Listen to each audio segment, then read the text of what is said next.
हाँ जी, एक है ऑटोनोमस, ये पेपर में बहुत बार आता है, एंड अकोमोडेटिंग आइटम्स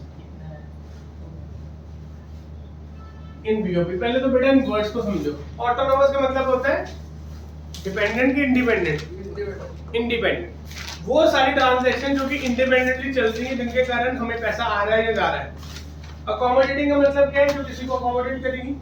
जब भी हमारी ऑटोनोमस ट्रांजैक्शन से कारण बीओपी में सरप्लस या डेफिसिट आएगा, उस सरप्लस और डेफिसिट को बैलेंस करने के लिए जो ट्रांजैक्शंस होंगी उनको अकोमोडेटिंग ट्रांजैक्शंस कहते हैं। जैसे हमें डेफिसिट आ गया, ठीक है ना, अभी पढ़ेंगे के साथ।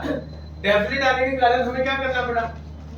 हमें फॉरेन इनफ्लो चाहिए, हमने इन्वेस्टमेंट्स मंगवाई, हमने एक्सपोर्ट और किया, गवर्नमेंट टैक्सेशन पॉलिसी दी, तो वो जो नई transactions in order to fulfil that deficit हुई, उसको अकोमोडेटिंग कहा जाता है। पहला पॉइंट रीड करते हैं, ठीक है? रिवर रीड कर, it refers to, These items refers to those international economic transactions which take place due to some economic motive such as profit maximization.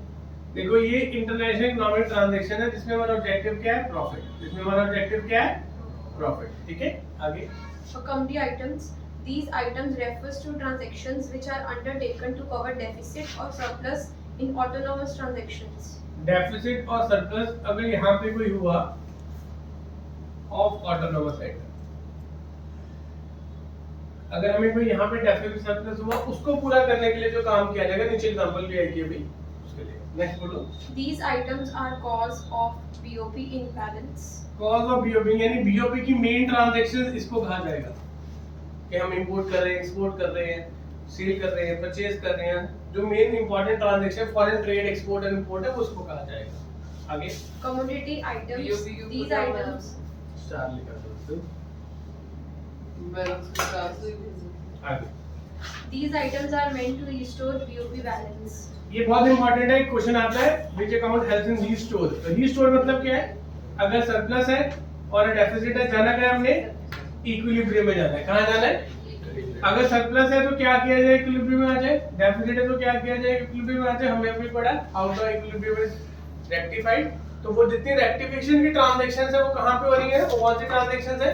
Accommodating. हम 10,000 टन का एक्सपोर्ट करते हैं, बट इस साल डेफिसिट के कारण हमें 12,000 टन का टारगेट मिल गया, तो 2,000 टन जो एक्स्ट्रा करना चाहिए वो कम कॉस्ट पे करो। वो कौन सी आइटम हुई? अकोमोडेटिंग। और 10,000 जो ओरिजिनली हो रही है वो कौन सी हुई? ऑटोनोमस। ठीक है ना, आगे third point. These items may involve the movement of goods across the border. Simple movement of goods and services, export and import. ठीक है, आगे। These items involve the movement of official reserves with the RBI. इसमें क्या होगा? Official reserve. देखो जब disequilibrium आएगा तो आरबीआई अपने रिजर्व में से पैसा सेल सप्लाई और डिमांड करती है, रिजर्व्स को कम करते हैं, रिजर्व्स को बढ़ाते हैं। तो इसका मतलब जो भी बैलेंसिंग वाली चीजें हैं या रेक्टिफिकेशन है या गवर्नमेंट पॉलिसीज है अपने फॉरेन एक्सचेंज को मैनेज करने के लिए, वो सारी कौन सी ट्रांजैक्शंस है? Accommodating. Actual import and export जो हो रहा है उससे जो पैसा आ रहा है जा रहा है वो कौन सी है? ऑटोनोमस। Simple logic. ठीक है, आगे। These transactions take place on both current and capital accounts. Current and capital दोनों पे आएगा on the basis of asset और लायबिलिटी। जो एसेट लायबिलिटी को इफेक्ट नहीं कर रहा है करंट, जो एसेट लायबिलिटी को इफेक्ट कर रहा है वो कैपिटल। और आगे These transactions take place only on capital accounts. क्योंकि रेक्टिफिकेशन कहां से होती है? हमेशा कैपिटल में से होती है। ठीक है ना, last. These items are also known as above the line items. बड़ी बार आया बीच में अबव द लाइन और बिलो द लाइन। बीओपी में अबव द लाइन मतलब नॉर्मल ट्रांजैक्शन, इक्विलिब्रियम के ऊपर वाली लाइन बेसिकली जो हमें नॉर्मली करना होता है। लेकिन जब इक्विलिब्रियम हिल जाए तो बिलो द लाइन वाली आइटम्स कौन सी होंगी? अकोमोडेटिंग।